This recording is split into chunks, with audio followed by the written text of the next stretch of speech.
처음 해봐서 어떻게 어떤 형식인지 그게 맨 기자가 한다는 예. 그럼 제가 준비한 자료를 좀 읽는 것으로 이렇게 하겠습니다. 안녕하세요. 저는 제천시장 민주당 예비후보 이상천입니다. 오늘 제천 생활경제 공약을 발표하도록 하겠습니다. 제천시 예산 9천억을 사람에 먼저 투자하겠습니다. 사람이 살아야 도시가 삽니다.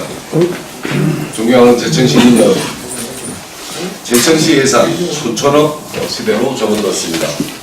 지방 분권이 개헌이 완성되면 지역의 권한과 책임이 더 커지고 곧 1조 원 예산 시대가 열릴 것으로 생각합니다. 저 이상천은 제천시 예산을 사람에게 우선 투자하겠습니다. 문재인 정부의 국정 철학도 역시 사람 중심 경제입니다. 사람이 살아야 도시도 삽니다. 제천 시민이 행복하고 건강해야지 제천의 경제도 지역 사회도 건강해진다고 저는 확실히 믿고 있습니다.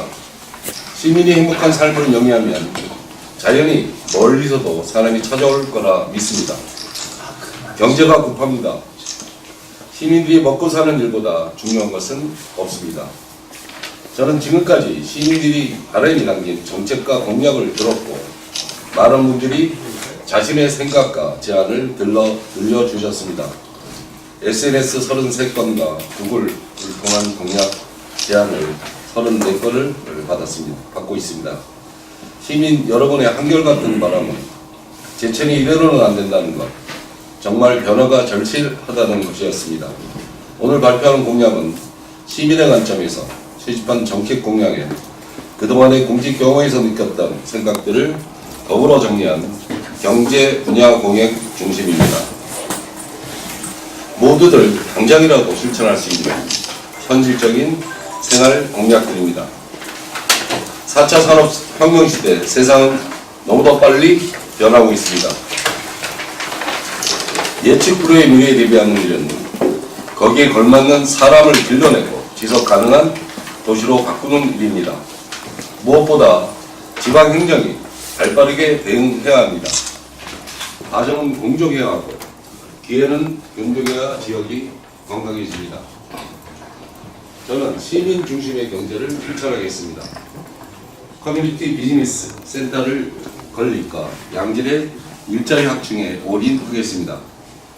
외부에서 들어오는 기업 유치도 중요합니다만 지역에 이미 자리 잡고 있는 기업들을 희생시키고 경쟁력을 키워야 합니다. 지역 내에 필요한 일들을 지역민들이 기업을 만들어 해결하는 커뮤니티 비즈니스가 필요합니다. 지역 내 기업을 최우선으로 육성 지원하겠습니다. 지역 내 돈이 외부로 흘러나가지 않도록 선순환 경제에 집중하겠습니다. 관내 발주 사업에 대해서는 지역의 기업들이 우선 배정받을 수 있도록 분리 발주 제도와 하도급 관행을 정비하겠습니다. 마을기업, 사회적 기업, 공동체 기업, 청년기업, 협동조합 등 작지만 강한 지역 내 기업과 이를 통한 양질의 일자리 구축과 지원에 힘쓰겠습니다. 제천지역 자활센터, 제천 여성 새로 일하기 센터, 제천 고용복지 플러스 센터, 시니어클럽, 노인회관, 다문화 가족 지원센터, 제천 안양상공회의소, 세명대학교, 대원대학교 등 일자리 관련 기관의 지원을 강화하고 네트워킹을 통해 원하는 일자리를 상시로 쉽게 연결하는 일에 최선의 지원을 하겠습니다. 대기업에 목매이지 않고 소상공인, 중소기업, 골목 상권 등 지역민이 운영하고 지원하여 지역의 뿌리박은 기업이 탄탄한 경쟁력을 갖춰 나갈 수 있도록 육성하고 지원하겠습니다. 청년들이 차고 넘치는 도시, 누구나 모여 삶을 설계하는 꿈꾸는 제천을 만들겠습니다. 세병대와 함께 옛 동명초등학교 부지에 대학생 1000명이 상주하는 규모의 제2캠퍼스를 만들고 유유부지는 도심의 상징 광장으로 시민에게 개방하겠습니다. 이를 통해 중심 상권의 경제가 살아나도록 할 것입니다. 도심 지하주차장의 경제 유발 효과도 타당성 검토 후 결과에 따라 조성해 나가도록 하겠습니다. 고용노동부 중소기업청과 함께 신사업, 창업, 사관학교 등을 열고 4차 산업시대의 새로운 일자리에 대한 강좌와 창업 지원을 확대해 나가겠습니다. 여변초 창고, 서부시장 지구를 공동 창업구역으로 설정하고 코워킹 카페와 청년 창업 지원센터를 설치해 청년들이 모여드는 제천형 스티브 잡스의 착오로 만들어 가겠습니다. 기존의 상권과 차별화된 새로운 창업 지원 클러스터로 서부시장의 부활을 일구어 가겠습니다. 지방 분권 시대에 맞게 제천만의 싱크탱크 제천연구원을 만들겠습니다. 각종 공모사업과 지역 실적에 맞는 전국 정책 사업을 직접 연구 용역하고 요구해 외부 용역비를 줄이고 지역 내 연구 역량을 키워나가겠습니다. 언제까지 충북 청주권 중심의 충북연구원 등에 출연할 수는 없습니다.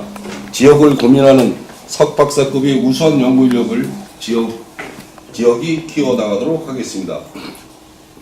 제천연구원을 통해 정부 공모사업 과제에 능동적으로 대응해 나가도록 하겠습니다. 인재육성재단은 역량 있는 민간에 넘겨 더 많은 지원을 창출해 내겠습니다. 재단 자체의 자금만 빼먹는 것이 아니라 빌 게이츠 재단이나 록펠러 재단처럼 국내의 유수의 정학재단에서도 적합한 지역 인재를 추천하고 연결하는 등 혁신적인 인재 양성과 인재 양성에 힘쓰도록 하겠습니다. 사회적 공공성 강화와 지역사회 창의적 일자리를 창출해 나가도록 하겠습니다. 일하는 부모님들이 자녀를 안심하고 맡길 수 있도록 방과 후는 물론 방학 중에도 다양한 프로그램 교실을 열겠습니다. 청년과 시니어, 병력 단절 여성들이 이를 통해 새로운 일자리를 가질 수 있도록 하겠습니다. 공공 분야의 열악한 근무 여건을 개선하고 지원을 강화하겠습니다. 사회복지사, 체육지도사, 경로당 지킴이, 보육교사 등의 처우 개선 수당을 인상하고 사회 공공 분야 종사자들의 처우를 개선해 양질의 서비스가 이루어지도록 하겠습니다. 제천시가 직영하고 관제하는 도시재생지원센터를 민간에 위탁하고 시민 참여를 확충해 지역민이 참여하는 창조적인 기업과 일자리를 양산해 나가겠습니다. 골목 상권과 전통시장, 소규모 영세 자영업자가 경쟁력을 갖출 수 있도록 맞춤형 상담을 통해 어려움을 해소하고 정책 지원 자금 발생과 융자 지원, 대출 이자 보전 등 안전한 생활을 영위할 수 있도록 소상공인 서비스를 확대 추진하겠습니다. 경쟁력이 있는 농촌을 만들기 위해 농가소득 1억 프로젝트를 세우고 연봉 1억 이상의 농가가 나올 수 있도록 소득 작물 컨설팅, 시설 지원, 판로 확대, 일자리 매칭 등을 집중 육성하겠습니다.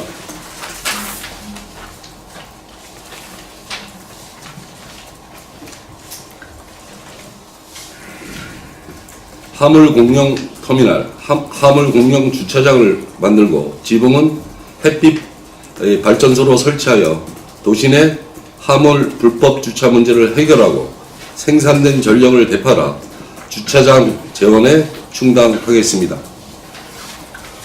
제천의 장기적 비전과 미래 먹거리를 시민과 함께 설계하겠습니다.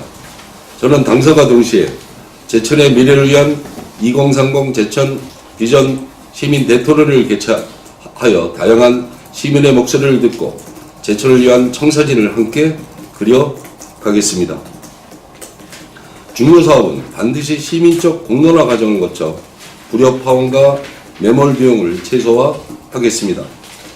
오늘 다 담지는 못하지만 지역을 위한 다양한 사업을 24시간 시민과 쌍방향으로 소통하여 행정을 펼쳐 나가겠습니다.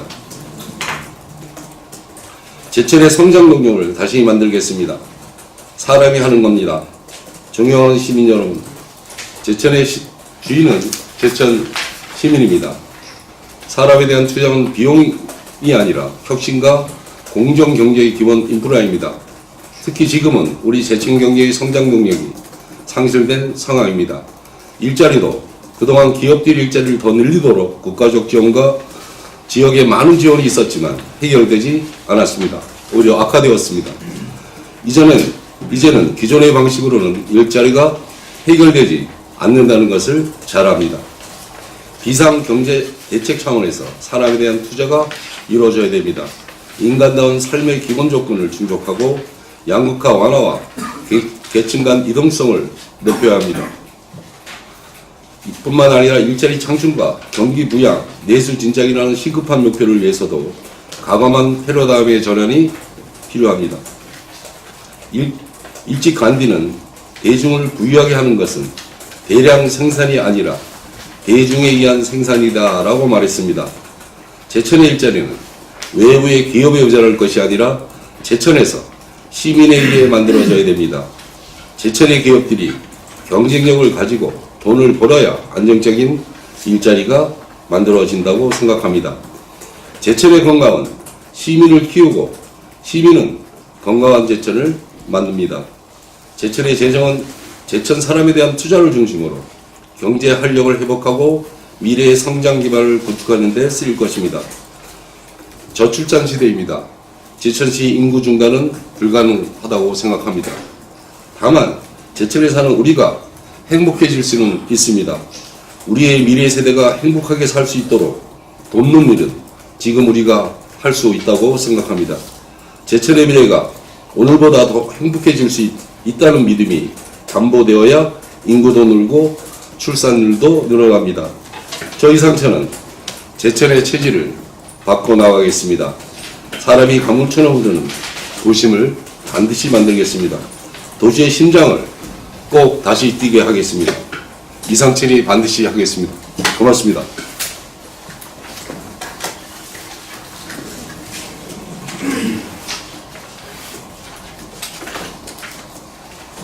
오늘 간담회 내용에 질문사항이 있으면 질문 받도록 하겠습니다.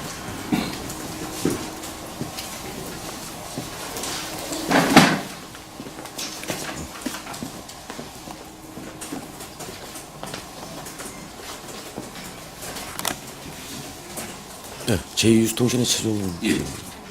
그 9천억 예산이 이제 투자를 사람에게 하겠다는데 아까 그 세부 내용도 많이 나왔지만 그 보통 이제 그 사람이 제천 시민을 의미하는 것인지 어떤 그렇습니다. 네. 제천시 예산이 제천 시민에게 쓰여져야 된다고 생각합니다. 지금 도심 공동환생이 심각하고 일종의 제천 시민의 정서가 굉장히 안 좋습니다. 왜냐하면 그것은 다 제천의 파이가 적기 때문이라고 생각합니다. 제천이 만약에 좀 여유롭게 좀 소득이 되고 만약 카페가 있으면 그 카페가 20개가 있으면 제천이 충분하게 다 서로 충분히 어떤 돈벌이가 된다. 근데 카페는 40개가 있습니다. 그러면 경쟁하고 서로 미워하는 그런 구조가 될 거다라는 거죠. 그러기 위해서는 지역 파이를 늘려야 되고 또 시에서도 그런 시민 중심의 예산 투자가 돼야지만 좀 시민 정서도 많이 좋아지고 진짜 제천 13만 6천여 명의 제천 시민이 서로 행복해질 수 있다. 행복한 삶을 꿀 수 있다. 이런 생각을 합니다. 또 제가 생각하는 것들은 지역의 부가 외부로 유출되는 그것을 최대한 막아서 제천에서 일어나는 생산 모든 투자나 이런 것들이 시민들, 제천 시민의 그것이 사업이 됐든 또는 어떤 물건을 납품하는 납품이 됐든 간에 제천 시민들이 그 혜택을 보고 또 그것이 소비로 연결되는 그런 시스템을 만들어야 되겠다 이렇게 생각을 합니다. 이것은 최고 리더자가 강력한 의지를 가지고 한다면 분할 발전이라든지 또는 하도급의 여러 가지 문제점에 대해 현재까지 일어나는 문제점에 대해서 개선할 방법이 있지 않을까 이렇게 생각하고 있습니다.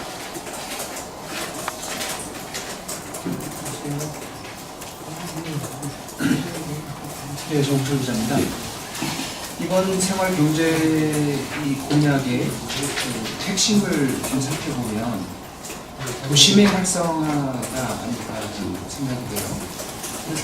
특히 이렇게 도심 활성화에 이 포커스를 맞추실 좀 특별한 계기가 있을까요? 네, 도심 공동 현상이 심각하고 또 지금 최근 몇 년 사이에 강저 지구가 인구가 정체 내지는 아주 완만한 감소를 이루는 제천 상황에서 강저지구를 개발했습니다. 그 강저지구 개발하면 외지에서 그 강저지구에 사람이 이사가 와야 되는데 지금 제천의 현실은 장락동에서 청전동에서 하수동에서 강저지구로 갑니다.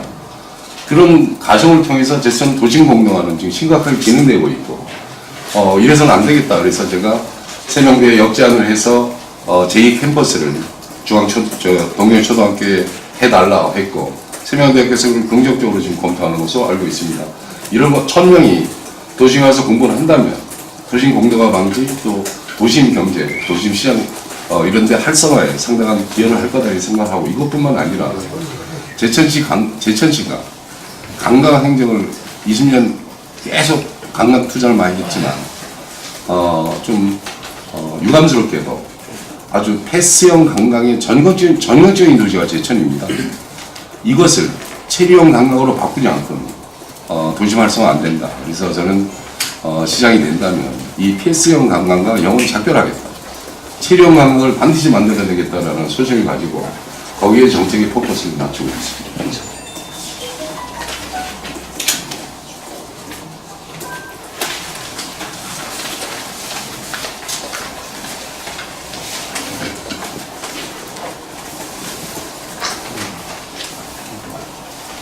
제가 한마디 여쭤보겠습니다. 지금 제천 지역 상권이 지금 최한데 농업 분야에서 1억 연수도 1억 매출 목표를 풀었습니다.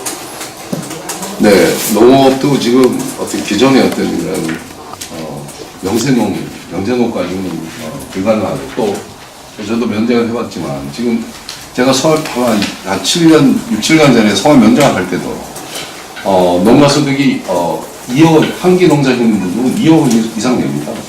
또 상하농사 크게 짓는 사람도 1억 원 이상 받는 사람이 많습니다. 그래서 좀 더 어떤 그런 체계적인 농업을 할 수 있도록 여러 가지 장비 공급이라든지 여러 가지 지원 대책을 하겠다라는 건데 지금 남북간에 그 농기계 지원센터가 있는데 지금 배군이나 송화이나 이런 어플라고요. 그리고 소규모로 그런 농기계 임대센터 같은 거 만들어서 농민들이 제대로 농사 질 수 있도록 여러 가지 여건을 만들어줘야 되겠다는 생각을 가지고 그런 뜻에서 말씀드린 겁니다. 지금 지역 상권이 이런 상가에서 원래 30대 인건비도 안 나온다는 얘기했습니다. 근데 연 농가 소득 1억 소득이라면 지역 상권을 먼저 사랑할 수 있게 전진될 수 있게 그런 방안은 없습니까? 지역 아까 지금 말씀드렸다시피 제천시 인구가 13만 6천 명인데 이 수요에 비해서 제천이 그런 어떤 큰 대기업도 하는 상황에서 다 3차 산업 소비 이런 이쪽에 사람들이 직업을 선택하고 그러다 보니까 과도하게 지금 수요보다는 공급이 많은 상황이죠. 식당이나 치킨집이나 모든 게 마찬가지입니다. 그러기 제천이 살기 위해서는 유일한 방법은 딱 하나라고 생각합니다. 제천 13만 6천을 한 18만 명, 19만 명이 사는 구조로 바꾸는 겁니다. 그러기 위해서는 외부에서 제천 시내로 강하게 됐듯 그것이 전국대회 유치를 통해서 스포츠 행사를 1년 내내 해가지고 사람들 끌어모으든 시내로 전국의 우리나라 국민들을 제천 시내로 끌어들이는 것 외에는 방법이 없다 생각합니다. 저는 거기에 올인하겠다고 누차 말씀드리는 겁니다.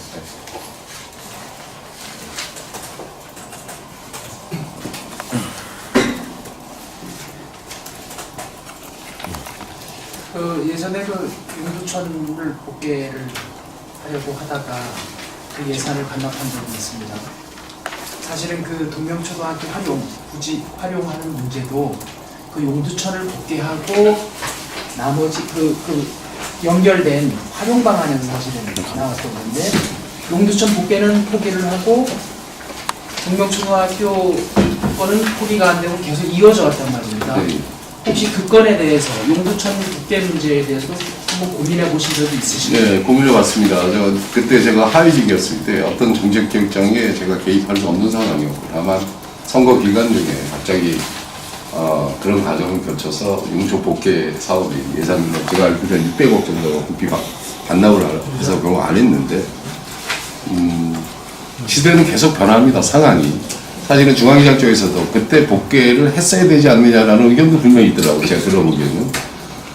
물론 지금 또 예산 확보를 어떻게 되는지, 또 정부 정책 사업이 복개 사업을 계속 친환경 사업을 하는 것인지는 잘 모르겠습니다만, 기회가 된다면 신중하게 검토해 볼 문제다.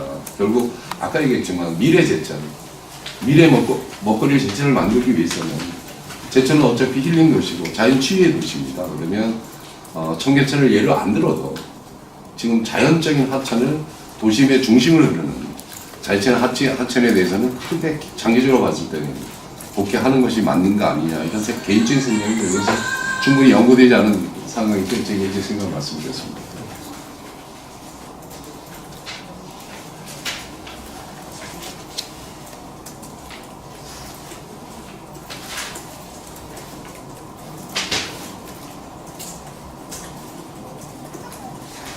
수고하셨습니다. 예, 고맙습니다. 예, 고맙습니다.